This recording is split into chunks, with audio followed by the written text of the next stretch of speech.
So like the whole thing was gone. And so I couldn't have a show without a catwalk. So then we had to bring like a lot of workers in on the day. Like, this was like, the show was in like 6 hours and we had to bring in like, I can't remember how many people we had to bring in from Sharjah to Dubai, and they had to build a new catwalk with it.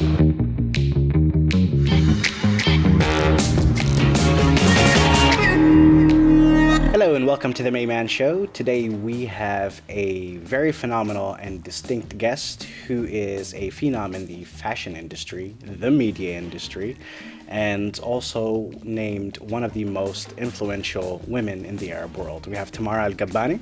Hello, thank you so much for having me. Yeah, well, it's a pleasure to have you, Tamara. And tomorrow, I think with you, like, this is going to be a special episode, and let's just get down to business right away. So, Saudi's first founding day. Yeah. And you had a series of posts commemorate that day. Can you tell us a little bit about that content you released and who were you working with? Yeah, so thank you very much. Well, when Saudi Founding Day was announced, I was like, okay, this sounds so exciting. First of all, that we get to celebrate this for the first time ever in a country that I love so much. And, you know, how can I express that? How can I express how I feel? So I work with an incredible stylist called Wafa Nasser.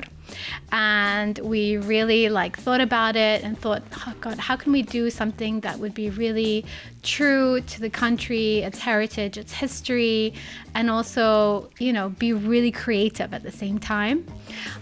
So we decided to do 2 looks, not one. And we did like, I think there's like 9 posts I did in the one day. And it included a real video with lots of pictures. So the first look was a Junub theme that we went for. We went for that type of style. We even included a very like authentic burqa from like the area, and then we also I don't know if you know this, but they wear a yellow scarf. Okay.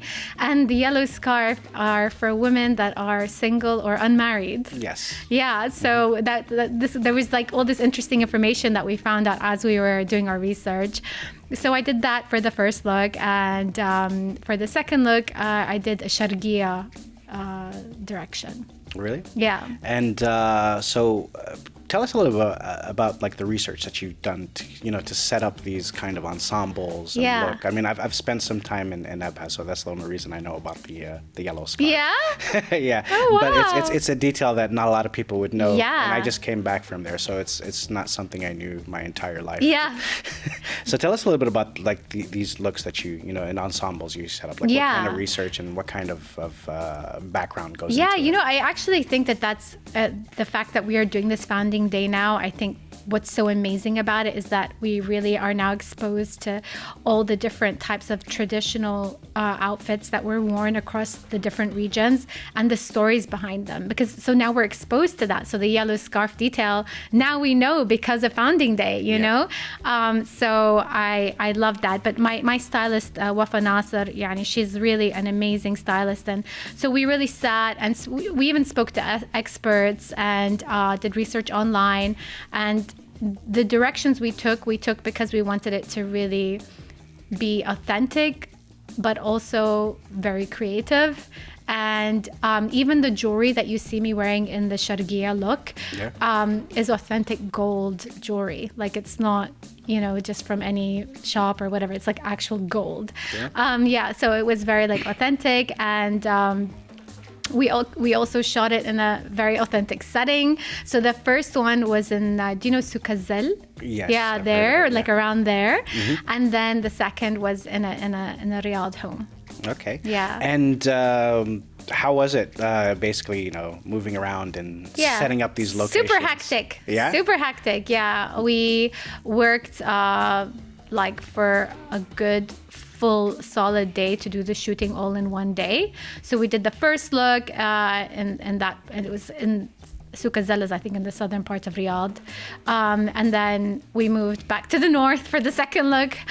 So it was maybe like a good, 15 hours or 17 hours of shooting. Wow, that's a long day. Did you do that all in one day? Yeah, all in one day.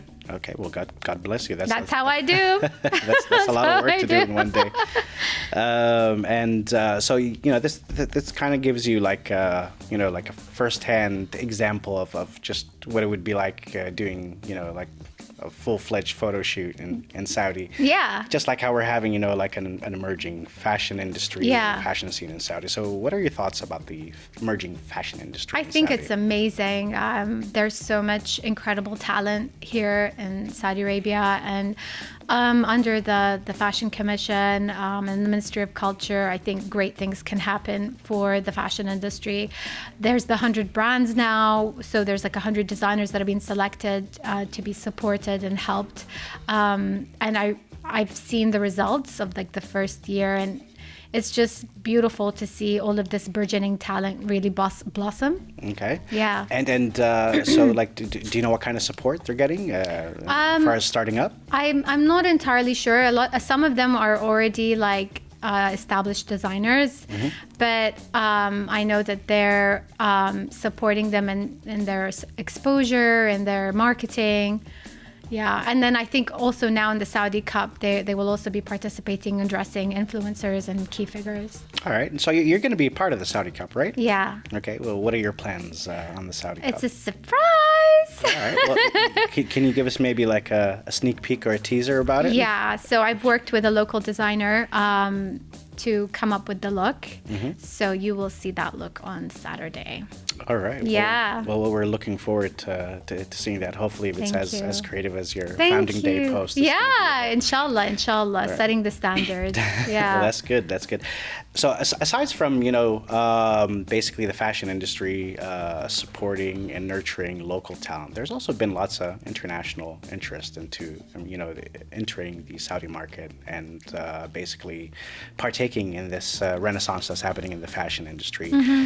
So D&G Dolce & Gabbana was in Al Ula for a show. Can you tell us a little bit about your I your actually thoughts and comments went. about that? I was invited to the show, and it exceeded all my expectations. I mean, Al Ula in general is just such a beautiful experience in itself to go there and see this. It's a wonder. I feel like it's like a wonder of the world, and so to be there for the show was just it was majestic. I think that's the best way to describe it. Absolutely majestic, and the clothes were just, it was out of this world, and I was so impressed with everything that happened there. And I feel very, very honored to have been there and experienced the first a fashion show in Saudi Arabia. All right, and so aside from being a part of the first fashion show in Al Ula, you've visited Al Ula plenty of times. Yeah. And you've done a lot of social media posts. Yeah. During your visits. I have. They're always official visits, so it's always work for me. Okay. So Winter Tantour was the first time. I think that's where we met. Yeah. Right, and yes, then exactly. I think it was Andrea Bocelli weekend, if I'm not mistaken. Oh no, that was my second trip. That was Andrea Bocelli. Yeah, that was my second trip. But that was also majestic and out of this world. Like, it's like every trip I go there, it's like, oh my goodness, so dreamy, So what sets that apart from a location for you? When it comes to I've never been to anywhere like it. I've traveled a lot, and I've never experienced anything like Al Ula before. I know that, like, the landscape is something else, and its history is also something else. But then there's a feeling you get when you're there that I can't really describe. It's enchanting. Yeah. I think that's. A little bit of magical, a little bit of enchanting. Yeah. I mean, that's just off the top of my head because. Yeah. I mean, when I was there, I was working, so I didn't really get much of a chance to enjoy the enchanting. Yeah. But after, there's always moments of the day when I'm like, this is a pretty enchanting place. I'd love to be here when I'm not working. I totally agree with that. I was like, I would just love to come to Ula one time that isn't working, and I could really enjoy it and soak in like my own personal time, maybe with my friends or I can completely relate to that. Yeah. Because I think that's the same thing that I was thinking when I left Al Ula. Yeah. Back to Riyadh. Inshallah. Inshallah, one day. Yeah. So getting back to our amazing and emerging fashion industry. So what kind of apparel catches your attention from Saudi designers? This is gonna sound cliche, but I really love abayas.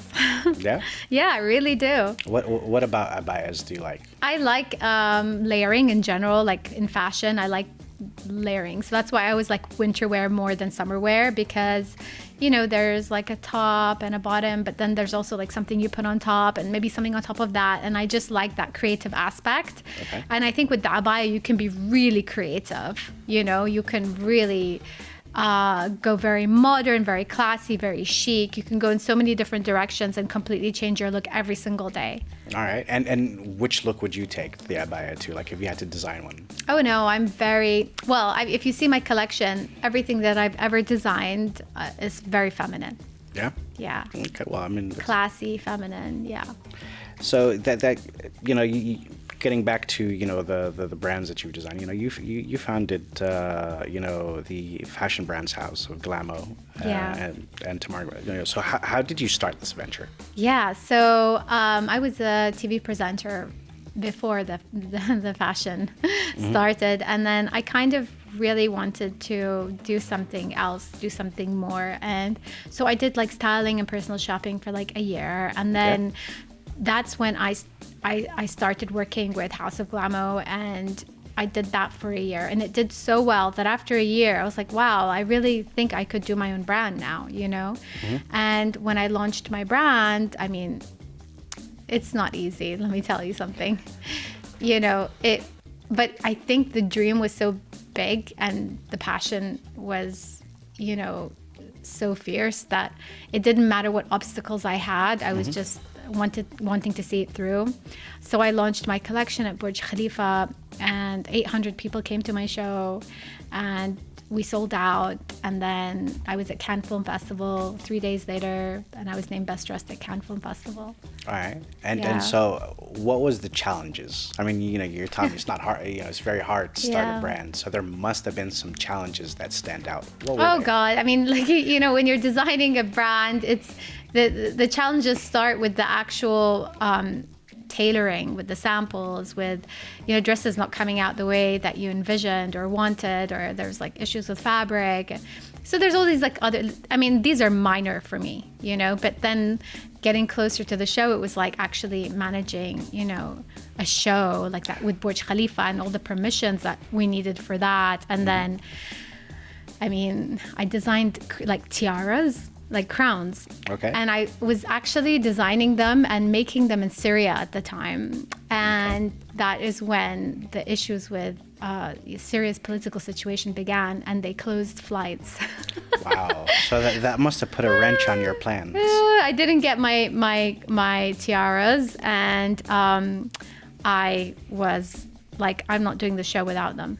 And so I went on Twitter and I tweeted, at the time it was Fadi Gondor, who was the CEO of Aramex, and I said, listen, I really need your help right now. And Yeah. I told him what happened. He replied, and they actually managed to get the items from the factory in Syria Wow. and put on a plane and arrived in Dubai within, I think we had it within 18 hours. So you had to pull like some strings. Oh yeah, but I was just reaching out to people who didn't even know me, That's amazing. So okay. Yeah. So aside from getting the show ready, Yeah. preparing designs, Yeah. running logistics, pulling strings to get your Yeah. tiaras brought in, and I'm assuming you were also doing some your other jobs as a personal shopper at the time, right? No, by then I was fully focused on preparing for the show. Okay. But on the day of the show, they called me from Burj Khalifa and they said, your catwalk is missing. Yeah. Yeah, someone had taken, like the catwalk was gone. Okay. And how We had to how does a bring- catwalk go? Nobody missing? knows. I mean, it's I don't want to it's a pretty- accuse anyone. I it's don't a want to pretty- say anything. Pretty big piece, to just Yeah, go the whole missing. catwalk went. Like when we'd had it built for the show, and so like the whole thing was gone, and so I couldn't have a show without a catwalk. So then we had to bring like a lot of workers in on the day. Like, this was like the show was in like 6 hours, and we had to bring in like, I can't remember how many people we had to bring in from Sharjah to Yeah. Dubai, and they had to build a new catwalk within 6 hours. 6 hours. Yeah. That's like That's amazing. I mean, so you've had like every challenge. Yeah, and then the and models everything go wrong just to do the show. Yeah, not just that like models didn't show up. You know, it's like the models didn't come. I had to find like other models, like where I'm like literally with the makeup and hair, getting the models ready. Yeah. And like some of the models didn't show up, so I had to get other models, like find other models like now, like a few hours before the show, who are the exact same size as the dresses I had made for those models. Oh my God. You know? And then even some of the dresses weren't ready. Like I was still like cutting, like you'll see, like I don't know if there's that video, but like there's a video of me like cutting a dress on like just before the model's about to walk on stage. So yeah, everything that could go wrong. Yeah. Wow. but it came out so well, you know. And so all this action was going on before you started your show. When did you finish? I mean, when did you guys say, okay, we're ready and we can go on with the show? I had two sittings for the show that day. So I had a ladies show at 6 p.m. and I had a mixed show at 8 p.m. So everything was kind of like running late. And there were like many other issues, of course, you know, that, I don't want to really go into right now, but like there was so much else going on as well. But even like the DJ that we'd flown in from London, Mr. Fly or something, I remember. No, but then we got her in, but it was just, you know, so I think like resilience and persistence and just, you know, focusing on the end goal is like what gets you through all of that. I mean, okay, so the question I should be asking you is what went right? Yeah. Because it seems that everything that could go wrong happened. I think at the end everything went so well, better than I expected. And how did you feel? Like, you know, if you could say, you know, like how your true personal feeling, like after all this action and drama happened and you executed your first show, like how did you feel? I think I felt accomplished. Yeah? Yeah. I felt accomplished not because it was my first show, because I'd gone through all of these obstacles and managed to pull through. You know what I mean? Well, I mean, just from the details you're telling me, it shows a lot about your resilience. Yeah. Preservation. You know? Yeah, so thank you. It's really good. And so, you know, you're telling me that you take a feminine approach to your collection. Yeah. So you focus more on evening gowns, jalabiyas, abayas. So why do you choose that as a focus, aside from, you know, it being, you know, like feminine? Yeah, I think for me, everything has to mean something. And so when I was creating my brand, I really had to dig deep and, you know, say, what do I want this to be about? And it really has to be a true reflection of either something I believe in or something that I am, you know. And for me, like, I really do believe that women are goddesses, you know. Okay. And, you know, they're incredible vessels of light, you know, that bring life into the world, you know. And I really wanted to honor that in my collection, and that's the direction that I took. Right. And is there anything that you've designed that, like, you know, has a special place in your heart or stands out till today? It's hard to answer. I mean, there has to be one or two. No, there isn't. Yeah? Yeah, it's funny you asked me that. I really don't have one. Each one has a story. Okay. Yeah, and I don't really favor one over the other. Well, how about this? It doesn't have to be your favorite, but which one stands out the most?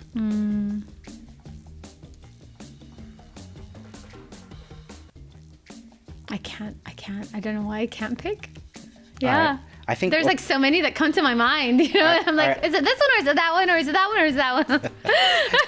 All right, we'll get back to it in a minute, and maybe one will come to mind. While we're continuing we'll come back. This conversation, and so getting back to when you were awarded the best dressed at the Cannes Film Festival. Yeah. Tell us a little bit about the ensemble and I was wearing my collection, and I was not expecting that at all. I really didn't think I would be up there with Angelina Jolie in the list, you know. I was like, oh. But yeah, I literally just made the dresses, so I was just wearing what I created on the red carpet, and alhamdulillah, mashallah, they got attention, and you know, it just took off. And what was your, like your feeling when you heard about it, or Oh like when my the first God. person, or when it was first got out there? I was like shaking, like, because I was like, I think I was on my phone, or I was like, and I'm like, oh my God, is that me? Are they talking about me? Oh my God, what's happening? Yeah. Yeah. Did you like tell your friends, look, it's me, and Angelina Jolie? Yeah, It's yeah, me. yeah. I was like, oh my God, oh my God. Yeah. All right. I mean, it seems. I mean, it's a very exciting thing. So I mean, like, especially when it comes out of the blue and Yeah. you don't expect it. It gives like these very, unrehearsed or unthought of reactions. Like sometimes when you're like, okay, maybe I'm, gonna win something, or I'm up for Yeah. a nomination, you kind of anticipate it a bit. But when it comes out of the blue, it just gives like the childlike reactions. of the Yeah. person. And so much like gratitude, to Allah for everything. Like, that's something that is always there. So what was your childlike reaction though? It was just, like shock. I was like really, really shocked. All right, and so throughout your career, you were like the face of many illustrious and big brands like Yeah. DKNY, Dolce & Gabbana, J. Bar Gems. This is like a first for Arab women in general. Can you tell us about these opportunities? Yeah. And what it meant for you, and basically to know that you're a trailblazer when it comes to these things. Thank you. I'm always, even till today, I never take it for granted. Like, I'm always so honored that I'm given these opportunities. And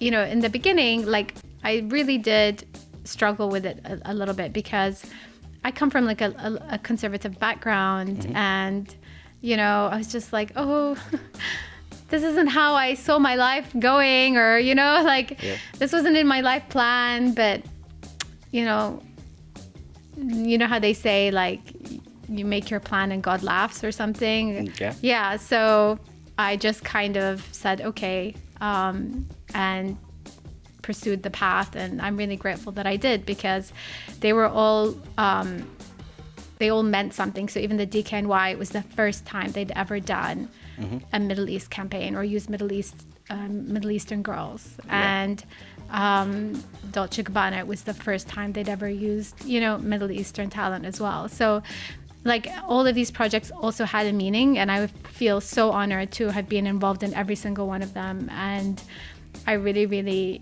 am so grateful, and I look forward to doing more of it, because it does mean a lot to me. And how did they reach out to you?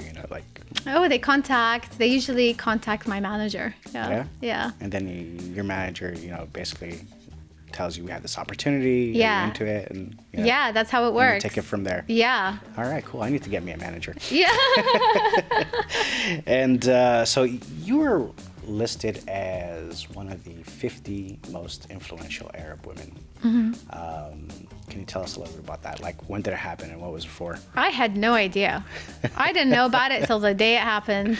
All right. I just woke up and I saw these messages, and I was like, whoa, what's happening? And then my manager, Mustafa Mahdi, was like laughing. He's like, surprise, Arabian Business named you top 50 most influential women in Saudi Arabia. And I was like, oh my goodness. Like, it was like that, oh my God feeling, and like so grateful, like, to God for everything. And yeah, because like for me, I really believe all blessings come from God. Yeah, of course. Yeah. I mean, everything comes from him. And I always, like, my initial reaction is always to feel utterly grateful. Okay. So were you like, I must have did something very good in life to get this blessing? Yeah. You know what? When it happened, I wasn't feeling so great about myself. Really? Yeah. And so when it happened, I was like, it was kind of like a relief. I must be doing something right. You must be doing something right. Yeah. I mean, I'm not going to ask you what you weren't feeling great about, Yeah. but was it something personal or professional at that time? I think it was a bit of both. Yeah? I think we were going through like a tough time with Corona the last couple of years. And, I think it's a lot of time for self-doubt to kick in. And, so. So, aside from the fashion industry, and you started out actually in your career in television. Yeah. We have a similarity. We both started out in television. Yeah. And you were working in the UAE. How were you approached for the role, and how did your career begin? Oh, well, I was actually a finance and business management graduate. So I really, I don't have a media degree is what I'm saying. So when I was in Dubai, a friend of mine had this like audition and she didn't want to go. So she said, can you do it for me? I promised I'd go. And I said, okay. And I went and I made it out of, I don't remember how many girls had tried for this role, and I got it. So then that was my career. Really? Yeah. So, I just graduated from university and was looking for a job, and that's what happened. Okay. And was your friend, like kicking herself? No, because she didn't want it at all. Really? So she wasn't interested in that at all. And you were? Like, was it something that you wanted to do, or you're like, let me just go for the audition and see how it goes? No, I'd always wanted to work in media. Yeah? I'd always wanted to. I always saw myself as either these investigative journalists or like, a TV presenter. I really always wanted to do that. So yeah, it was fun. I did that for a couple of years, and then I moved on. So tell us a little bit about the role. Like, what was the show? What were you hosting? I was doing lifestyle, so it was like lifestyle in Dubai. Yeah. And how upbeat was the scene back then? You know what? Dubai was really, really kicking off back then. So I had a lot to do. I was working every single day. All right. Yeah. And did you have like a favorite topic out of all these segments that you filmed, for Dubai TV? I think for me, fashion and beauty is always like a top. Yeah. It's always on the top of the list, right? Yeah, I love it. Well, it's obviously if you like something and you're presenting Yeah. it'll even like reflect on air. Yeah. So I think that's why they probably picked you as well, because Yeah. they're like, hey, this girl has something, and Yeah. plus she's passionate about what she's doing. Yeah, but I was really well known for film festival entertainment. So I used to cover all the film festivals and Yeah. yeah. So how was that experience covering the film festivals? That's brilliant. Have you ever been to a film festival? Not yet. Actually. You don't stop. You're Yeah. working, a good 18 hours a day. I've done lots of special coverages in my whole career, but Yeah. I haven't done a film festival. Oh, 18 hours, 20. Yeah? Sometimes, 20 hours a day, yeah. And so what festivals were you mainly at? Yeah, well, it was in the Middle East, yeah. But like, Dubai was pretty big back then, yeah. Okay, and were there any famous actors? Oh yeah, there were so many. I interviewed like George Clooney and Gloria Estefan, and I can't even remember. Like there were so many people coming in at the time, but it was fun. And which one gave you that kid reaction? Like, oh God, I can't believe I'm meeting this person. Has to be George Clooney. George Clooney? Yeah. I thought so, but I just want to make sure. He's great. He's Yeah. a very, very, very articulate, highly intelligent man. Well, what I like about George Clooney is he spent a long time, practicing his craft before he got that big break and he turned into a superstar. Yeah. These kind of stories kind of motivate me. He really is a very persistent person. Yeah. And during your time in the UAE, you also worked on a campaign with the Ministry of Happiness. Yeah. So what was that campaign, and what was it like to work for a governmental organization whose mandate is to be happy and make people happy? I'm so happy that I did that. So I worked a lot with the Dubai government. I was officially one of their influencers, and I also worked with Sheikh Mohammed's executive office. And so when they approached me for this Ministry of Happiness campaign, like I absolutely jumped for joy. I was so happy to do that. And I think that I think it's so beautiful that the government acknowledges the importance of happiness, Yeah. Yeah. So what are some of the initiatives that a Ministry of Happiness? I'm sorry to ask. It's just that this just has a very unique mandate, And since you were heavily affiliated with the work, what do they do? I can't really now.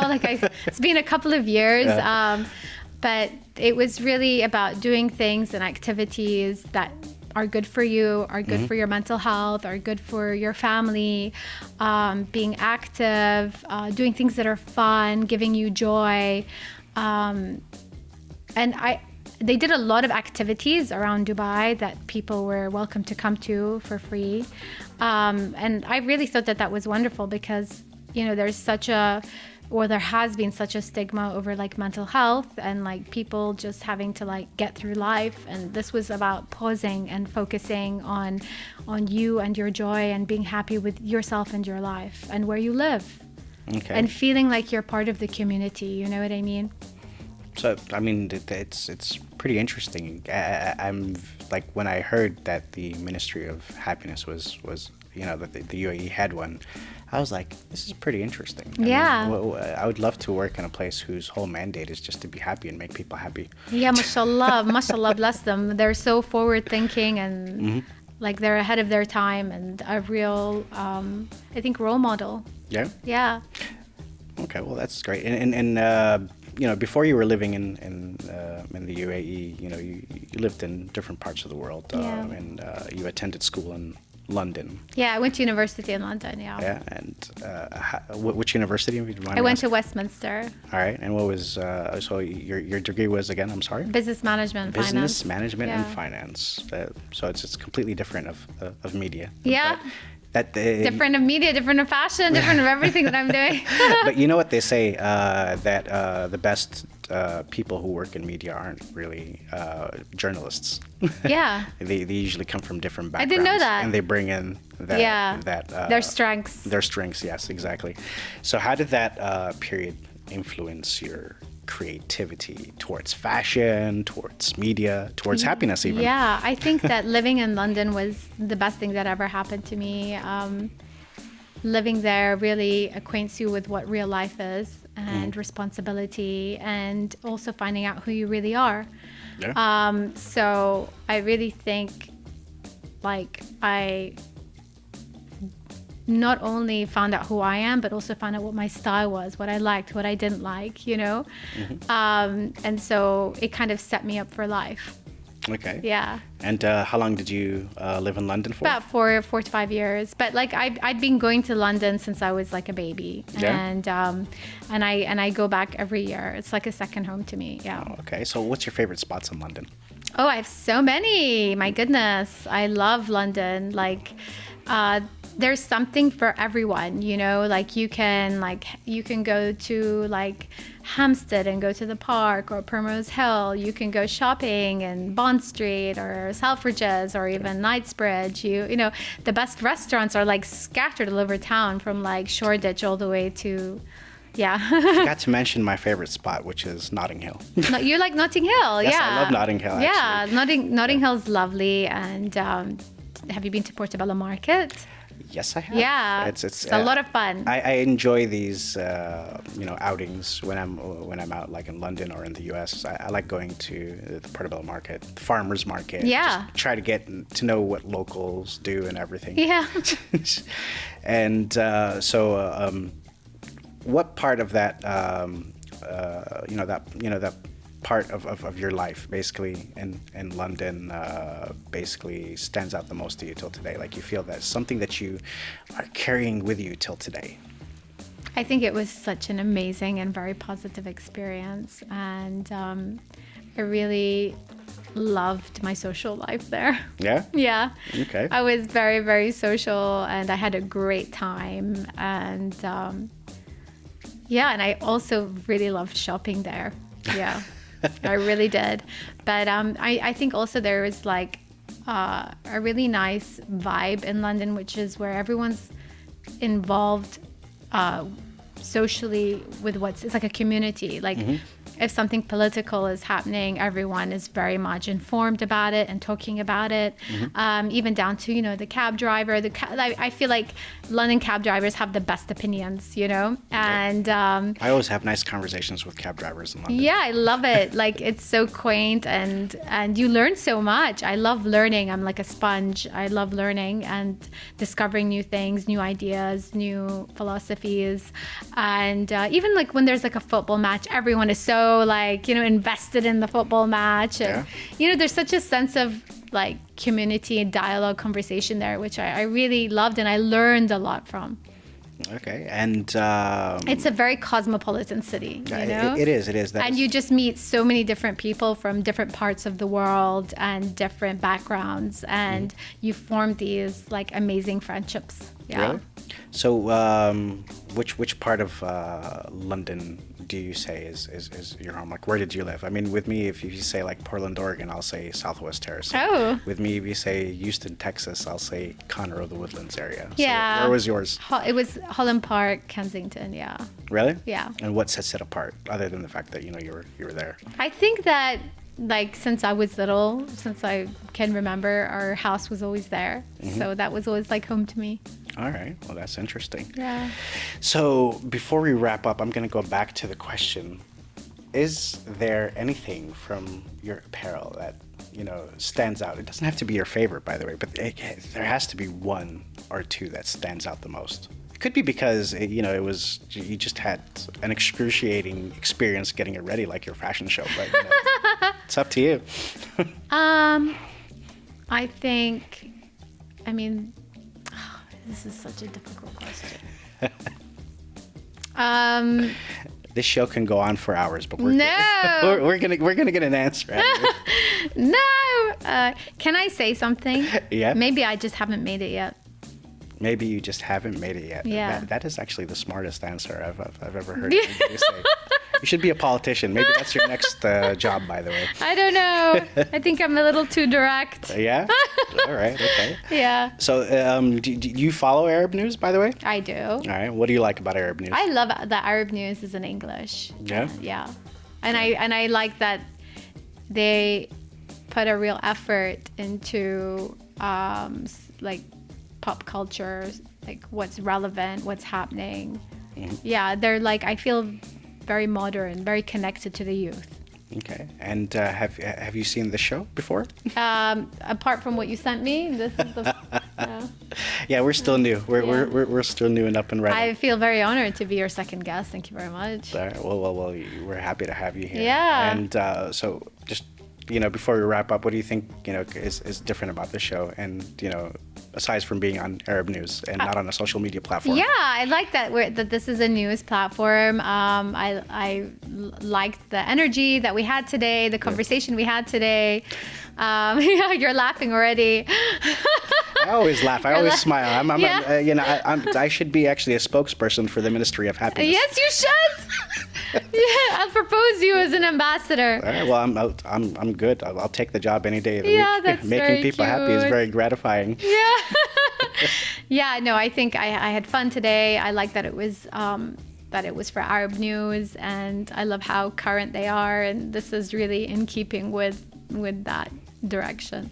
All right, cool. And so aside from us waiting to see what you're going to be donning, in the Saudi Cup, is there a message you want to send to the Arab News audience?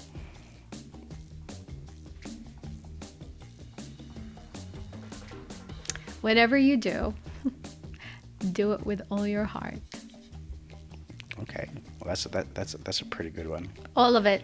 Yeah. All 100% of it, not 90%, not 80%, not 70%. Whatever you do it with all your heart. Yeah. All right. Well, that's a very good one, actually. Yeah. So if you you give all that you have, you're bound to come up with something fabulous and substantial. Yeah. Look, at the end of the day, sometimes you don't get you don't see the results of what you're doing. Yeah. And that can be very demotivating. And it doesn't matter because that's not why you're doing it. Yeah. If you do things to give your all and to do things with all your heart, you won't ever be looking back. You'll always be looking forward. Okay. And you will leave a trail of a succession of something you're proud of. That's good. And what does Tamara's heart say when she does something?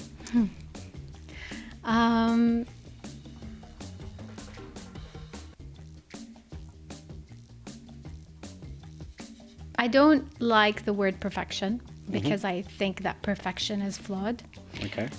itself. But I believe that when you do something, you do it properly,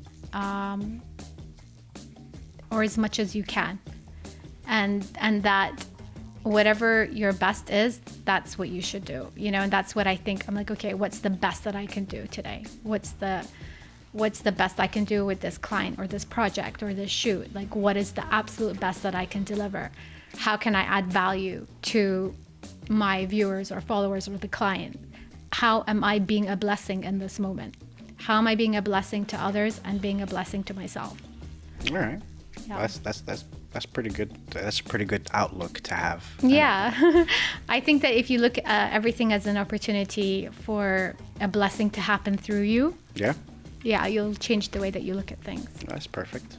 Well, but before we wrap up, I'm going to give you what my motto is. Okay. Reach for the stars. At least if you fall, you will land on a cloud. Well, that doesn't sound very different to mine. Yeah. High five. All right. Well, see, that's why I wanted to tell you. Yeah. Because it seems that we have the same outlook in doing things. Yeah. And I think I could sit and talk to you for hours, and we wouldn't have and wouldn't get bored. And plus, I think our camera guy will want to go fall asleep Mohammed watching is us. just like kind of going around. He's like, yeah, okay. All right. And thanks a lot for coming by, and we had a lot of fun talking with you on the show. Yeah, same here. Thank you so much for having me. It was a total pleasure, and this is my first ever podcast, by the way. Really? Yes. All right. So that's This is a memory. that's very perfect, and makes me and I guess everybody in the newspaper feel really good. Thanks. That you're Big part of love this to experience. Arab News. Big love to Arab News team. Big love to Faisal. Thank you so much. All right. Thanks for being with us. And that's all we have for today. Ladies and gentlemen, if you can tune in to the Mayman Show next time and see which guest we'll have, and have a good evening. مع السلامة.